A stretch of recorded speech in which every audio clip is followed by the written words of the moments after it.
So how will we go about plotting planes?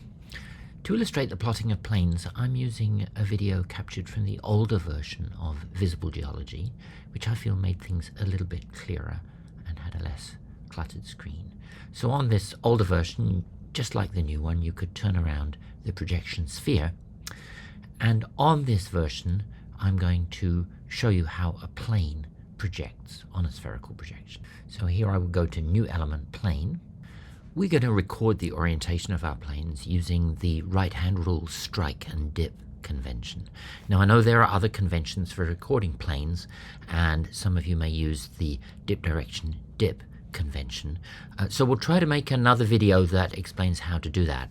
But for now, what you need to know is that the dip direction is 90 degrees clockwise from the strike, the value that we're going to use. And here I'm going to enter a strike.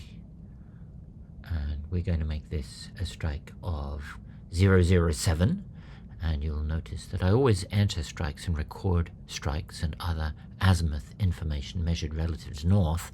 I always enter it as a 3-digit number, even if it's a low number like 7. And this helps to keep your observations of azimuths clear and distinct from your observations of inclinations, that is, angles measured relative to horizontal down into the ground. So here we're entering one of those, and we're going to enter in a dip of 42 degrees. So this is a moderately east dipping plane. Now Visible Geology gives you the option here of plotting but either the plane or its pole or both. And I've chosen both, so I'll show you what that means in the plot. So here we can see the plane, and it is indeed a moderately east dipping plane.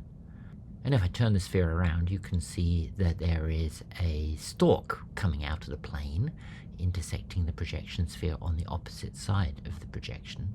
And this line is known as the pole to the plane. It's the unique line that is precisely perpendicular to the plane. So you can see when we look at a top view, you can see the plane plots as a great circle on the projection, and the pole plots as a dot on the opposite side. We actually use a cross when we're plotting because it's a bit more precise. Let's see how different values of the dip affect the appearance of the plot. So you can see here that gently dipping planes plot as great circles near the primitive, and their poles plot as points close to the center of the projection. Now let's see what happens if we increase the dip to, say, 78 degrees. Here you can see that a steeply dipping plane plots as a great circle near the center of the projection, and its pole plots as a point near the primitive. And the great circle and the pole are always 90 degrees apart, because the pole is defined as the line that is perpendicular to the plane. So let's see how we can go about making this plot in Inkscape. I'm going to select my net here, click on it a second time to get the rotation handles, and I'm going to turn it just 7 degrees. If I want to do this a little more precisely, I'll just return it to the starting position with Shift Option T.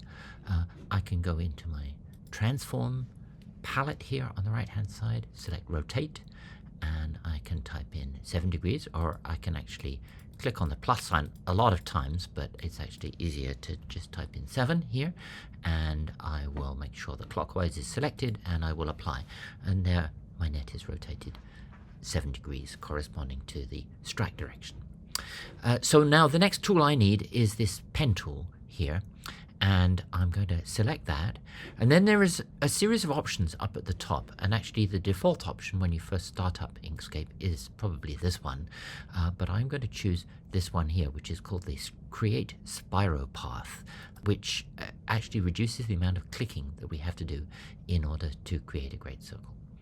So I'm going to click first at the very top point of the net here, and then I'm going to come over to the right hand side of the net. Now we're plotting by right hand rule, and we've put a little curve here. This is to remind you that great circles, if you're plotting by strike and dip right hand rule, great circles always plot on this side of the net. So my dip was 42 degrees, so I want my great circle to be 42 degrees in from the primitive. There's 20, 30, 40, 42, so that's about there. If you want to make the plot larger while you're doing this, you can press the plus key, and that allows you to zoom it in a little bit to get a little bit more precision. So you click once there at 42 degrees, and as you see, as you drag out the pen, it creates a nice great circle for you, because Inkscape has the capability of fitting a circle through 3 points. So I'm going to click once more at the bottom end of the net, and then I'm going to, as I drag my pencil away, it goes to a crazy shape, but if I right click, then I get my great circle. So one thing that you do need when doing these operations in Inkscape, I think, is a mouse. It's possible to do this all with a trackpad, but it does get quite fiddly at times. So I strongly recommend and require my students to have a real mouse while they're plotting. We can zoom out by pressing the minus key. There we have our great circle. Now, what about the pole? So to position the pole correctly, I'm going to zoom in a little bit so I can get the one that I want, and I can use my mouse wheel to scroll up and down too, which is quite handy.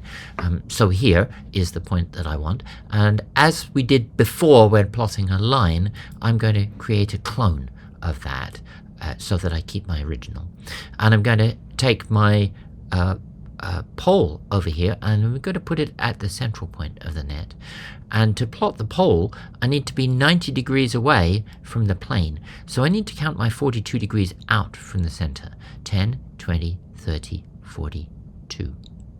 So there is the position. I can nudge it around with the arrow keys if I want to. I'm pretty happy with that position. Maybe just go a little bit to the right. If you want to adjust your plane, if the plane doesn't come out quite right, there's a node tool here that allows you to get hold of the control points for the plane, and you can move them around individually with the arrow keys. So if your plane hasn't come out quite right, you can move those control points around after you've clicked them, and sometimes that's quite useful if it doesn't land in quite the right place with the mouse. So all these are things you can do to get a nice accurate plot, and usually we hope to have a precision within about 1 degree for our plotting, and a plus or minus 2 degrees for any calculations which we do, which I'm going to show you later on. One final thing we may want to do is to move our objects into the work layer. And in order to do this, it's important to get out of the node selection tool and pick our regular selection tool, so we move the whole objects rather than individual nodes. So I'm going to select my path here, and I will right click on it, and I will move it to the layer, work layer, which is where I want it to be. Let's see where the clone ended up here. Yes, here's the movable symbol. It's called use 6 to represent the fact that it's a clone of one of these objects up here at the top. And let's get that into our work layer as well. Move to layer, work layer, move, and there we are.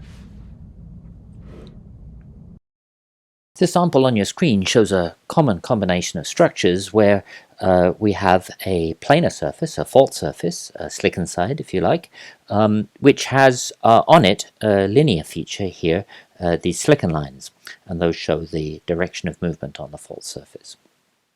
So we could measure the orientation of these slicken lines by plunge and trend, but because they lie in a planar surface, it's often convenient to measure them by what we call the rake, sometimes also known as the pitch. So the rake is the angle measured in the surface from a horizontal line. That horizontal line would be the strike. So I'm going to put a compass on the surface here. I'm going to make sure that that pendulum is hanging directly downwards, and I'm going to draw a strike line on the surface. I need to make sure my compass is touching the rock, and I have a piece of chalk here, so I've drawn a strike line on the surface. Now the rake is most easily measured with a protractor, although you can measure it with a compass as well. And you'll see here, if I put my piece of chalk parallel to the lineation, that the rake of those linear features on the surface is about maybe 150 140 degrees or thereabouts. So we have a rake of 140 degrees, and the question is, can we convert that into a plunge and trend? So let's add to our summary diagram an explanation of how we plot a rake. So in order to plot a rake, we have to start from, we'll do this in orange, we have to start from the strike point here, one end of the great circle representing the dip of our plane. Remember that we have to have measured a plane first in order to specify a rake.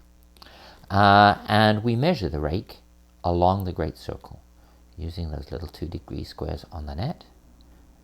And we'll make this rake quite large, 140 degrees, similar to the one in the video. And then we can plot the location of a point specified by rake within a plane of given strike and dip.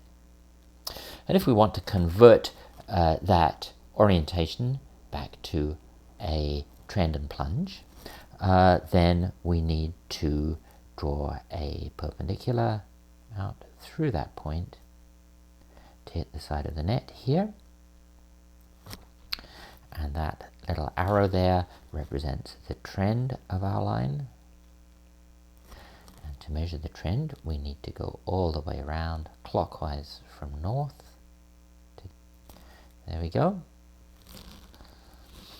And to determine the plunge, we need to count the number of degrees in from the edge. And that specifies a line by plunge. So without doing any trigonometry, we can convert a line specified by rake in a plane to a line specified by trend and plunge. Let's now see about plotting this line specified by rake on the projection using Inkscape. So I'm going to select my black X here for the purpose of the line, and I still have the net set up in the position where we plotted the orientation of the plane, 007, 42 to the east. So I'm going to clone my X here, and all I need to do is to take it over here to the right-hand rule strike direction, and I have to count 140 degrees. That was the rake that we were looking at around this great circle.